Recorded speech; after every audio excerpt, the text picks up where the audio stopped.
అందరికీ నమస్కారం. ఈరోజు కథ విడువనులే చెల్లి పార్ట్ 65 అండ్ 66 రచించిన వారు నళిని గారు. ఇక కథలోకి వెళ్తే సతీష్ మళ్ళీ అక్క అంటూ పైకి రావడంతో మళ్ళీ ఎందుకొచ్చావురా, మీ బావగారు ఇప్పుడే వచ్చారు, మేమే రాబోతున్నాం అంది శ్రావణి. నాన్న అసలు నన్ను ఊపిరాడనిస్తే కదా అక్క అని. ఏంటి లగేజ్ సర్దడం అయిపోయిందా అంటూ వచ్చి మంచం మీద కూర్చున్నాడు సతీష్. హా అంటూ అతని నుదుటికి పట్టిన చెమటకి తన చీర కొంగుతో తుడుస్తూ, చక్కగా చదువుకో, చూస్తున్నావు కదా నాన్న పని చేయలేకపోతున్నాడు, కనీసం నువ్వు చదువుకొని మంచి ఉద్యోగంలో ఉంటే అయినా ఆయన విశ్రాంతి తీసుకుంటాడు. అలాగే అక్క, నేను బాగా చదువుకుంటాను, నువ్వు నా గురించి ఆలోచించకుండా టైంకి తింటూ సంతోషంగా ఉండు అంటూ ఆమెని హత్తుకున్నాడు బాధగా. నవ్వుతూ ప్రేమగా తమ్ముడు తల నిమురుతూ, నేను బాగానే ఉంటాను కానీ స్నేహని ఓ కంట కనిపెట్టి ఉండు, లేదంటే తెలియక ఏదైనా ఇబ్బందుల్లో పడిపోతుంది. అలాగే అంటూ తల ఎత్తి, నాకు ఎగ్జామ్స్ అయిపోయిన తర్వాత నీ దగ్గరికి వస్తానులే, నువ్వేం దిగులు పడకు మా కోసం అని చెప్పాడు. తమ్ముడి తలని గుండెలకు హత్తుకొని, నువ్వే నాకు ఉన్న ఏకైక బంధంరా, అలాంటప్పుడు దిగులు లేకుండా ఎలా ఉంటుంది అంది బాధగా.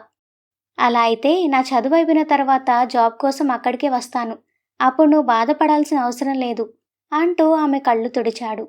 సరే అంటూ తల తిప్పింది నవ్వుతూ. ఇంతలో లోపలికి వస్తూ, ఏంటి అక్క తమ్ముడు ఇద్దరూ సెంటిమెంట్ సినిమా పండిస్తున్నారా అని అడిగాడు అభి.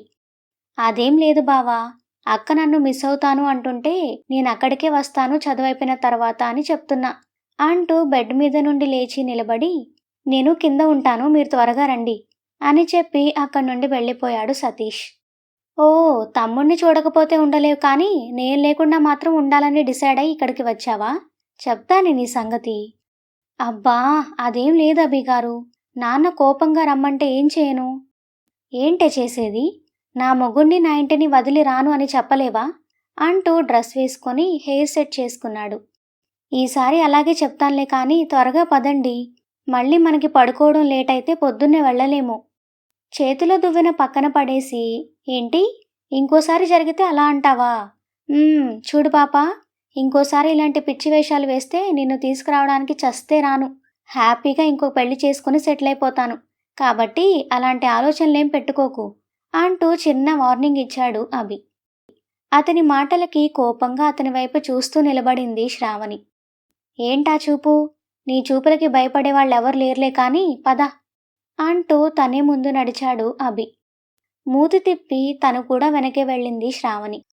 లోపలికి వస్తున్న అల్లుడు కూతుర్ని చూసి, రండి బాబు అంటూ లోపలికి పిలిచింది భ్రమరాంబ. లోపలికి వెళ్ళి కూర్చొని ఫోన్ చేతిలోకి తీసుకొని ప్రకాష్కి కాల్ చేశాడు అభి. శ్రావణి, టైం అయింది, భోజనం వడ్డించినా అని అడిగింది భ్రమరాంబ. నాన్న, ఆయన ఇప్పటి వరకు ఇక్కడే ఉండి ఇప్పుడే బయటకు వెళ్ళాడు. అవునా, నాన్న వచ్చాక తినొచ్చులే పిన్ని, ఆయన రావడానికి లేట్ అవుతుందేమో, మీరు తినేసేయండి అని చెప్పి, స్నేహ అన్నీ తీసుకువచ్చి టీవీ దగ్గర పెట్టు అని కూతురికి పని చెప్తూ వంటింట్లోకి వెళ్ళింది భ్రమరాంబ. అలాగే అమ్మా అంటూ హుషారుగా అన్నీ తీసుకువచ్చి అక్కడ పెట్టి బావ వైపు చూసి చిన్నగా నవ్వింది స్నేహ. ప్రకాష్ కాల్ లిఫ్ట్ చేయకపోవడంతో కాల్ కట్ చేసి ఆమె వైపు చూసిన అభి కూడా చిన్నగా నవ్వాడు. అది చూసి ఆశ్చర్యంతో కళ్ళు పెద్దవి చేసింది శ్రావణి. అక్క, ఏంటి నుంచున్నావు, కూర్చో అంటూ కింద చాప వేశాడు సతీష్. పర్లేదురా, నేను కూడా వెళ్ళి స్నేహకి సహాయం చేస్తాను అంటున్న ఆమెని ఆపి, వద్దక్క నువ్వు కూర్చో, పనేమీ లేదు, నాన్న అన్నీ బయటే తెచ్చాడు, వాటినే నేను బయట పెడుతున్నాను అంటూ తనని అక్క అని మాట్లాడుతున్న చెల్లెలి వైపు చూస్తూ ఉండిపోయింది శ్రావణి. అమ్మా, ఉల్లిపాయ కోసావా బావ కోసం అంటూ వంటింట్లోకి వెళ్ళింది మళ్ళీ తను. సతీష్, ఏంట్రా ఇది, స్నేహ నాతో ఇలా మాట్లాడుతుంది అంటూ రెప్పవేయక చెల్లెలు వెళ్ళిన వైపే చూస్తూ అడిగింది శ్రావణి. హహహ, అదా, మొన్న బావ దాంతో మాట్లాడిన దగ్గర నుండి ఇలా మారిపోయిందక్క అని చెప్పాడు సతీష్. ఏంటి, అభిగారు మాట్లాడారా, ఎప్పుడు? మొన్న బావ ఒక్కడే మన ఇంటికి వచ్చాడు, ఆ రోజు అమ్మ నేను స్నేహ మాత్రమే ఉన్నాం. ఆ రోజు నుండి ఎవరితో మాట్లాడకుండా అందరి ముందు తల ఎత్తుకోలేక బాధపడుతున్న స్నేహతో కాసేపు మాట్లాడి తనలో ఉన్న భయాన్ని బెరుకుని పోగొట్టి తర్వాత నీ గురించి కూడా మాట్లాడాళ్లే. కానీ తను వినిందా? హా, అదే కదా! నువ్వు నేను చెప్తే దానికెక్కదు కానీ బావ చెప్తే ఎక్కింది. అర్థం చేసుకుంది. ఇంకెప్పుడు అది అలాంటి పిచ్చి పనులు చేయను అని బావకి మాటిచ్చింది. అవునా? అంటూ ఆ ఆశ్చర్యంలో తను ఉండగానే జనార్దన్ కూడా రావడంతో అన్నీ రెడీ చేసిన భ్రమరాంబ అందరికీ కలిపి వడ్డించడానికి సిద్ధమైంది. ముందు ఇది పెట్టు అంటూ కూతురికి ఎంతో ఇష్టమైన ఉల్లిపాయ సమోసాల కవర్ భార్య చేతికి ఇస్తూ, నా తల్లి మళ్ళీ ఎప్పుడొస్తుందో ఏంటో, అప్పటి వరకు నా చేతులతో దానికి ఏం తెచ్చి పెట్టలేను కదా, అందుకే దానికి ఇష్టమైన సమోసాలు తెచ్చాను అంటూ కళ్ళ నిండిన నీళ్లని తుడుచుకున్నాడు భుజం మీద ఉన్న కండువాతో జనార్దన్. తండ్రి ప్రేమకి మనసు నిండగా సంతోషంగా కళ్ళలో నీళ్లతో ఆయన వైపు చూస్తూ ఉండిపోయింది శ్రావణి. అదే కన్నీళ్లతో కూతురు ఇక తనకి దూరం అయిపోతుంది అన్న బాధతో కూతురి నోటికి సమోసా అందించి తన భుజం మీద ఉన్న కండువా తీసి, ఏడవకమ్మా అంటూ ఆమె కన్నీళ్లు తుడిచి ఆ తర్వాత తను కూడా తుడుచుకొని, అమ్మ శ్రావణి, ఈ సమయంలో ఆడపిల్లకి ఏవేవో తినాలి అన్న కోరిక ఉంటుంది. అలా నీకు ఎప్పుడు ఏం తినాలి అనిపించినా వెంటనే నాకు ఒక్క ఫోన్ చేయమ్మా, వాటిని మీ పిన్నితో వండించుకొని తీసుకువస్తాను అంటూ కూతురి కోసం ఆయన పడుతున్న ఆరాటం చూస్తున్న అభి పెదవుల మీదకి చిన్న నవ్వు వచ్చింది. అలాగే నాన్న అంటూ ఆయన చేతిని పట్టుకుంది ప్రేమగా శ్రావణి. చిన్నప్పటి నుండి కూడా తండ్రి తన మీద ప్రేమ చూపిస్తున్నా పిన్ని అంటే ఉన్న భయంతో ఆయనకి దూరంగానే నిలబడిపోయింది ఒంటరిగా శ్రావణి. అలాంటిది ఈ రోజున తన తండ్రి తనకి ఉన్నాడు అన్న చిన్న ధైర్యంతో పాటు ఆయన తనని ఎంతగానో ప్రేమిస్తున్నాడు అన్న సంతృప్తి ఆమెలో చాలా ఉంది ఇప్పుడు. కూతురికి తినిపించి తనకి ఇంకో పక్కన ఉన్న చిన్న కూతురికి, కొడుకుకి కూడా తినిపించి, అక్కంటే నాకు ప్రేమ ఉంది అంటే మీ మీద లేదని కాదు అని చెప్పాడు ప్రేమగా వాళ్ళ తలలు నిమురుతూ. అది చూసి భర్త ఏం చెప్పాలి అనుకుంటున్నాడో అర్థమై, ఇన్ని సంవత్సరాలు అంత చిన్న విషయాన్ని తను గ్రహించలేకపోయినందుకు బాధపడినా వాళ్ళందర్నీ చూసుకొని సంతోషపడుతూ తనే దగ్గరుండి అందరికీ కొసరి కొసరి వడ్డించింది భ్రమరాంబ.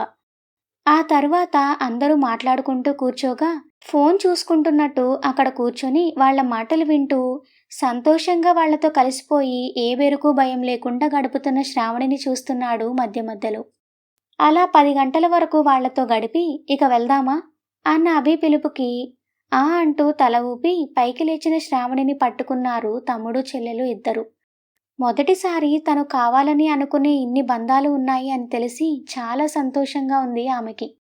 మళ్ళీ ఎప్పుడొస్తావక్కా అని చెల్లెలు అడుగుతుంటే వస్తున్న కన్నీళ్లు తుడుచుకుంటూ, అది నాకు తెలీదు స్నేహ, కానీ నీకు సెలవులు వచ్చినప్పుడు మాత్రం నువ్వే అక్కడికి రా, అన్నయ్య తీసుకువస్తాడు, అప్పుడు అందరం కలిసి చాలా రోజులుండొచ్చు అని చెప్పింది శ్రావణి.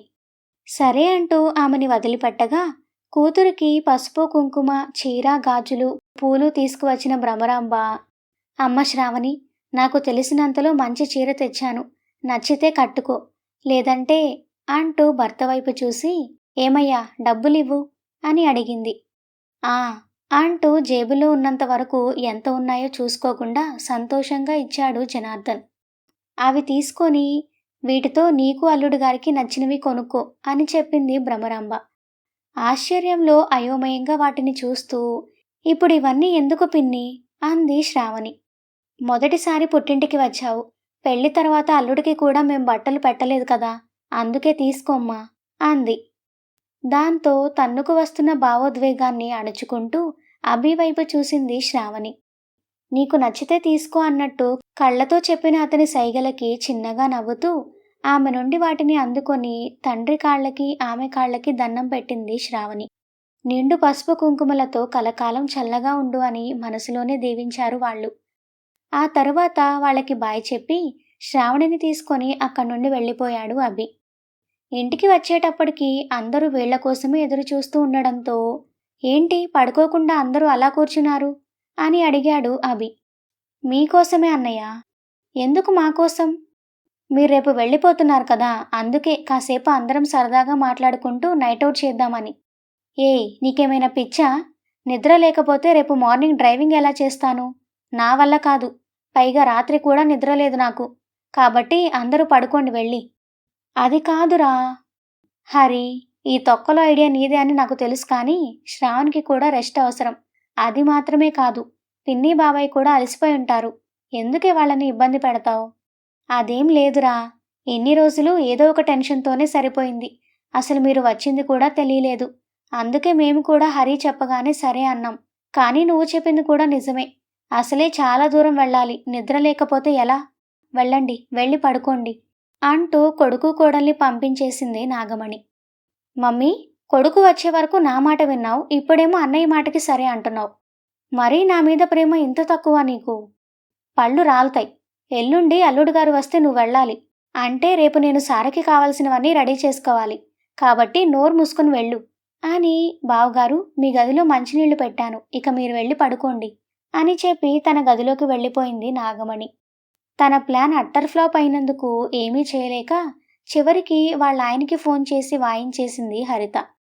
ష్, అబ్బా, అక్కడేదో జరిగితే దానికి నాకు ఫోన్ చేసి తిడతావేంటే మెంటల్ అని కసురుకొని ఫోన్ పెట్టేశాడు అతను. అప్పటికే బాగా లేట్ అవడంతో అందరి మీద కారాలు మిరియాలు నూరుతూ తను కూడా నిద్రపోయింది హరిత. ఇంటికి వచ్చిన గోపీతో, రాత్రి నుండి ఎక్కడికి వెళ్ళావురా? అసలు నీకు బాధ్యత ఉందా? పైగా ఫోన్ చేస్తే ఫోన్ తీయవు. ఇంకెప్పుడు బాగుపడతావురా అని తల్లి తిడుతున్నా కూడా పట్టించుకోకుండా స్నానం చేసి వచ్చి తిడుతూనే ఆమె అన్నం పెడితే తిని లోపలికి వెళుతుండగా తన మాటల్లోని బాధని ఆవేదన్ని పట్టించుకోకుండా వెళుతున్న కొడుకుని చూసి, మేము చచ్చాకైనా నీ జీవితాన్ని నిన్ను బాగు చేసుకుంటావా? లేదంటే ఈ మాత్రం కూడా అడిగేవాళ్ళు లేరని సంతోషంగా తిరిగి వస్తావా? ఎందుకురా ఇలా చేసి మా కడుపులో దిగులుని రోజురోజుకి పెంచుతున్నావు? ఏం పాపం చేశాంరా మేము? అందరిలా బిడ్డ సంతోషం చూసుకోవడానికి నోచుకోలేదా? ఏ జన్మలో ఎవరికి ఏ కడుపు కోతో మిగిల్చి ఉంటాం. అందుకే ఈ జన్మలో నిన్నిలా చూసి కుమిలిపోతున్నాం అంటూ ఏడుస్తూ దీనంగా చూసింది కొడుకు వైపు. ఆమెను అలా ఏడవడం చూసి లోపల మనసు చిత్రవద అనుభవిస్తున్నా దాన్ని బయటకు కనబడనివ్వకుండా పక్కన ఉన్న ఫోటోని తీసి విసిరికొట్టి, ఇప్పుడు ఎవడు చచ్చాడని ఏడుస్తున్నావు హా అని అరిచి, మీకు నేనెప్పుడో చెప్పాను, నా గురించి వదిలేసేయండి, నేను పెళ్లి చేసుకోను, అలాగే మిమ్మల్ని వదిలి ఎక్కడికి వెళ్ళను అని. అయినా కూడా ఇప్పుడు కొత్తగా ఏడ్చి ఇంట్లో రాద్ధాంతం చేస్తున్నావు. ఏ, నేను బయటకు వెళ్ళి సంపాదించి తెస్తేనే కానీ నీకు ఇల్లు గడవదా? మరెందుకు నా మీద పడి ఏడుస్తున్నావు?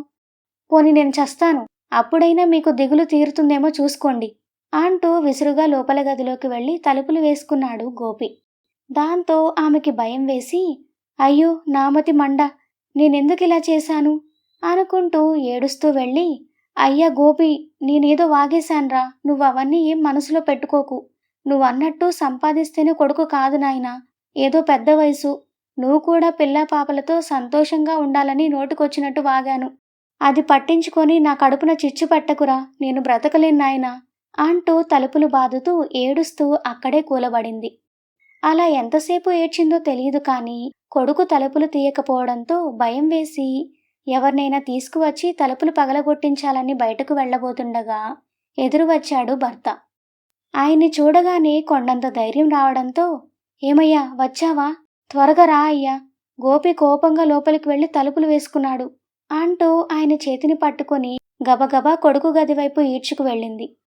ఆయనకి విషయం అర్థం కాక, అసలు ఏమైందే, వాడికి కోపం ఎందుకొచ్చింది అని అడిగాడు కంగారుగా. నేనే రాత్రి ఇంటికి రాలేదని ఏదేదో వాగేశానయ్యా అంటూ తల కొట్టుకుంటూ ఏడుస్తున్న ఆమెని ఆపి, నువ్వాగు, ఏం కాదు, నువ్వు ముందు కొంచెం చల్లబడు అని భార్యని ఓదార్చి ఆ తరువాత తలుపు కొట్టి, గోపి గోపి అని పిలిచాడు. అయినా అటువైపు నుండి ఏ మలికిడి లేకపోవడంతో, నువ్వేం కంగారు పడకు అంటూ ఇంటి వెనక వైపుకు వెళ్ళి తెరిచి ఉన్న కిటికీ నుండి లోపలికి చూడగా అటు తిరిగి పడుకొని ఉన్న కొడుకు కనపడటంతో హమ్మయ్య అనుకుంటూ గుండె మీద చేయి వేసుకొని మళ్ళీ ఇంట్లోకి వచ్చి కొడుకు పడుకున్నాడు అన్న విషయం భార్యకి చెప్పి, అయినా నీకెన్నిసార్లు చెప్పాను, ఈ జన్మకి మన రాత ఇంతే అని సరిపెట్టుకో, కానీ వాణ్ణి మాత్రం ఏమనకు అని, మరెందుకు మళ్ళీ మళ్ళీ ఇలా చేస్తావు అంటూ అసహనంగా కుర్చీలో కూలబడ్డాడు ఆయన. నాకు అర్థమైందయ్యా, ఇంకెప్పుడు ఇలా చేయను అంటూ కళ్ళు తుడుచుకుందే కానీ నవమాసాలు మోసి కన్న బిడ్డ అలా ఒంటరిగా ఉండిపోతాను అంటే మాత్రం ఆ కన్నపేగు తీసుకోలేకపోతుంది. డ్రెస్ మార్చుకుని ఇద్దరూ మంచమెక్కిన తరువాత శ్రావణిని దగ్గరికి తీసుకుంటూ, నీతో ఒక విషయం చెప్పాలి అన్నాడు అభి. అవునా, ఏంటది అంటూ అభి వైపు తిరిగింది శ్రావణి. గోపి ఉన్నాడు కదా. ఏ గోపి?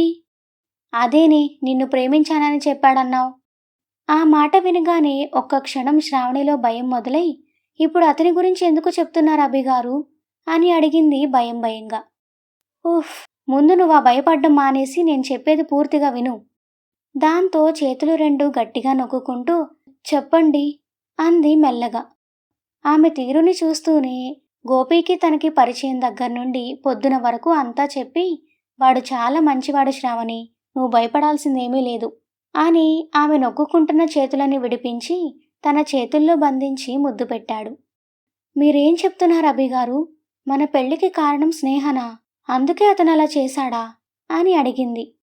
అవును, తన వెనక తనకి తెలియకుండా చాలా జరిగింది అని అర్థమై, మరి అలాంటి వాణ్ణి మీరు మంచివాడని ఎలా అంటున్నారు అభిగారు అని అడిగింది. చూడు శ్రావణి, మీ చెల్లెలు తెలియక చేసిన పనికి మనం జీవితం మొత్తం తన్ని తప్పు పడుతూ కూర్చోలేం కదా. అలాగే తను ఆవేశంలో చేసిన దానికి కూడా మనం తప్పు పట్టలేం. జరిగిన ఈ చిన్న చిన్న వాటి వల్ల వాణ్ణి దోషిగా చూడటం తప్పు కదా అంటూ ఆమె వైపు చూశాడు. అవును అన్నట్టు తల ఊపింది మెల్లగా. కానీ ఆమెలో భయం మాత్రం అలాగే ఉంది.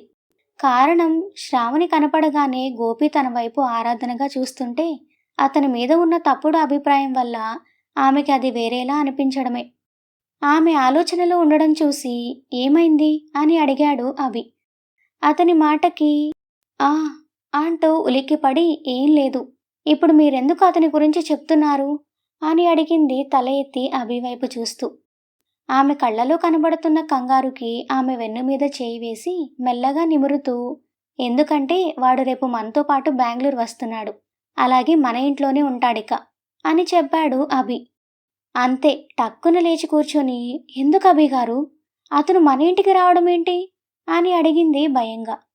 తను కూడా లేచి కూర్చుంటూ, తప్పదు శ్రావణి, నీ ప్రమేయం ఉన్నా లేకపోయినా నీ కారణంగా వాడు తన జీవితాన్ని నాశనం చేసుకుంటున్నాడు. అది నాకు ఇష్టం లేదు. వాడికి ఉన్న టాలెంట్కి మంచి జీవితంలో స్థిరపడి లైఫ్ని ఎంతగానో ఎంజాయ్ చేసే అవకాశం ఉన్నా నువ్వు లేవు అన్న ఒక్క కారణంగా వాడు మొత్తం జీవితం పాడు చేసుకోవడానికి సిద్ధపడుతున్నాడు. అందుకే వాణ్ణి మనం మన ఇంటికి తీసుకువెళ్ళి వాడి లైఫ్ని సెట్ చేయాలి. అది నీ భర్తగా, వాడి ఫ్రెండ్గా నా బాధ్యత అన్నాడు అభి. అభి నిర్ణయానికి వచ్చేశాడు.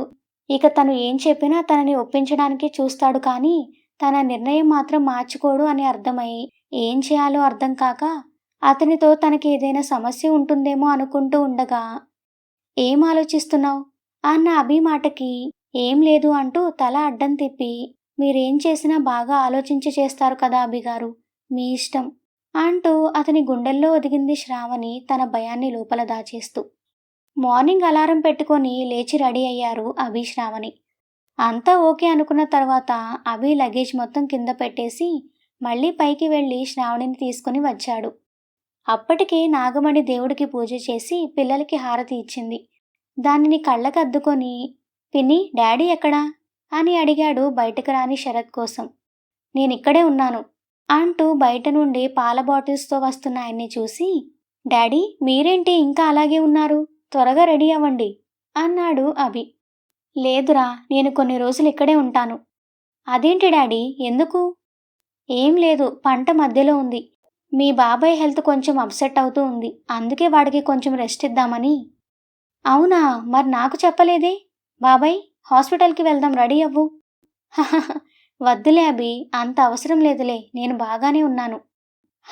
బాగానే ఉన్నాడు, కానీ వాడికి రెస్ట్ అవసరంరా, అందుకే నేను ఇక్కడే ఉంటాను కొన్ని రోజులు అన్నాడు శరత్.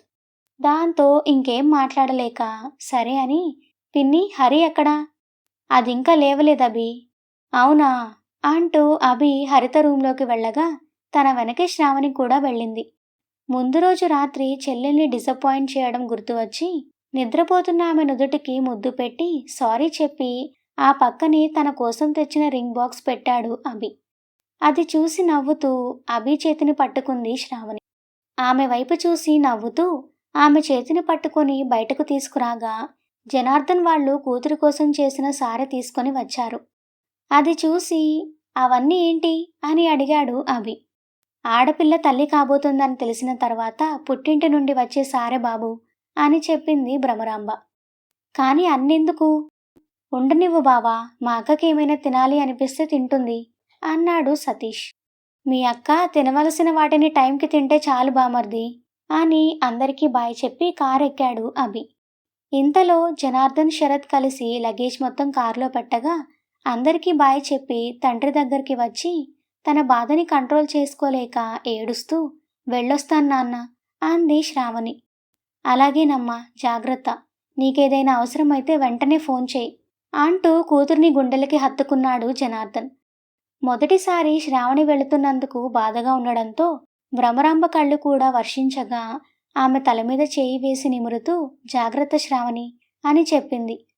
అలాగే పిన్ని అంటూ చెల్లెలికి తమ్ముడికి బాయ్ చెప్పి మావయ్యలిద్దరికీ ఆరోగ్యం జాగ్రత్త అని చెప్పి కార్ దగ్గరికి నడిచింది. అభి లోపల నుండే కార్ డోర్ తీయగా లోపల కూర్చొని ఒక్కసారి అందరి వైపు చూసి చేయి చూపించింది శ్రావణి. ఆ తరువాత కారు ముందుకి కదిలి వెళుతుంటే జనార్దన్ గుండె భారంగా మారిపోయింది బాధతో. తెలతెలవారుతుండగా గేదెల దగ్గర పాలు తీయడానికి వెళుతూ ఉండగా ఇంటి ముందుకి వచ్చి ఆగిన కారుకి ఇంత పొద్దున్నే కారు వచ్చిందేంటా అనుకుంటూ గేటు దగ్గరికి వెళ్ళిన ఆమెని గోపి ఉన్నాడా అండి అని అడిగాడు అభి.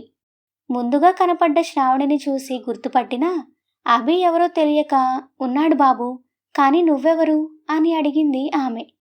ఇంతలో నేను దూడని వదిలాను, నువ్వింకా ఇక్కడేం చేస్తున్నావు అంటూ వచ్చాడు గోపి వాళ్ళ నాన్న. నేను వాడి ఫ్రెండ్ అండి, వాణ్ణి పిలవండి అన్నాడు కారు దిగి వాళ్ళ దగ్గరికి వస్తూ. అభిని చూసి అతనెవరో తెలియకపోయినా అతని పద్ధతి, మనిషి వాటం నచ్చి అలాగే బాబు లోపలికి వచ్చి కూర్చోండి, నేనిప్పుడే మా వాణ్ణి పిలుచుకు వస్తాను అంటూ లోపలికి వెళ్ళింది ఆమె. ఎవరు బాబు మీరు అని అడిగాడు గోపి వాళ్ళ నాన్న అభిని. పక్క ఊరు కడియాల శరత్చంద్ర గారి అబ్బాయినండి అని చెప్పాడు. ఓహో, చంద్రం కొడుకువా అని నవ్వుతో అడిగి, అంటే జనార్దన్ కూతుర్ని చేసుకుంది నువ్వేనా అని అడిగాడు చొరవగా. చిన్న నవ్వుతో అవునండి అని చెప్పి శ్రావణి వైపు చూశాడు వెనక్కి తిరిగి. లోపల టెన్షన్గా ఉన్నా పైకి మాత్రం అభి చూడగానే చిన్నగా నవ్వి ఊరుకుంది. అరేరే, అక్కడే నిలబడిపోయావేంటి బాబు, లోపలికి రా, అలాగే అమ్మాయిని కూడా తీసుకురా అని చెప్పి లోపలికి వెళ్ళాడు ఆయన కూడా. తన వల్ల వాళ్ళు ఊరు వదిలి రావాల్సి వచ్చింది కాబట్టి తన్ని చూసి వాళ్ళు ఏమంటారో అనుకున్న శ్రావణికి ఆయన అలా చెప్పడం, గోపి వాళ్ళ అమ్మ కూడా ఏమీ అనకపోవడం ఆశ్చర్యంగా అనిపించింది.